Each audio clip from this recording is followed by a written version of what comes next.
আমাদের সবাইকে অ্যারেস্ট করে দিল্লির পার্লামেন্ট স্ট্রিট পুলিশ স্টেশনে নিয়ে এসেছে।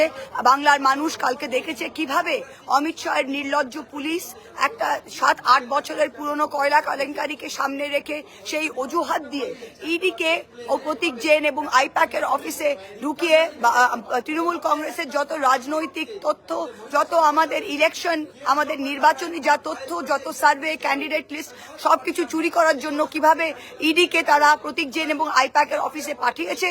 যদি কোনো কোল কেস, কোনো কয়লা কেলেঙ্কারির যদি কিছু থাকতো তাহলে 7 বছর ধরে তো ঘুমোচ্ছিল তারা। 7 বছর ঠিক এখন SIR চলছে, 1 মাস বাদে ভোট, তারা হঠাৎ জেগেছে যে কয়লা কেলেঙ্কারি হয়েছিল। আর 7 বছরের সেই তথ্য তারা এখন প্রতীক জৈনের কম্পিউটার তার ফাইলের মধ্যে পাবে না? এখন যেটা চলছে, যে আইপ্যাকের কাজ চলছে, সেটা সেই জিনিসগুলো পাবে। মমতা ব্যানার্জি বাঘের বাচ্চা, কারো বুকের পাটা ছিল না। ইডির হামলা চলাকালীন মমতাদি ভেতরে গিয়ে দেখিয়ে দিয়েছে যে ভাই, তোমরা যদি আমাদের জিনিস চুরি করতে আসো সেটা কিন্তু আমরা থামাবার যতটা চেষ্টা করবো। মমতাজি দেখিয়ে দিয়েছে।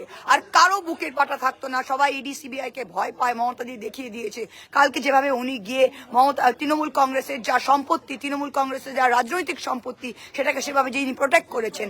আজকে আমাদের অ্যারেস্ট করে আমরা শান্তিপূর্ণভাবে গৃহমন্ত্রকের বাইরে, অমিত শাহর অফিসের বাইরে আমরা প্রোটেস্ট করছিলাম, কিন্তু সেখানে পুলিশ এসে আমাদের টেনে হিচড়ে চ্যাংদোলা করে আবার পার্লামেন্ট স্ট্রিট পুলিশ স্টেশনের সামনে এনে নিয়েছে। প্রত্যেকবার বিজেপি এটা করে, বাংলার মানুষ জবাব দাব।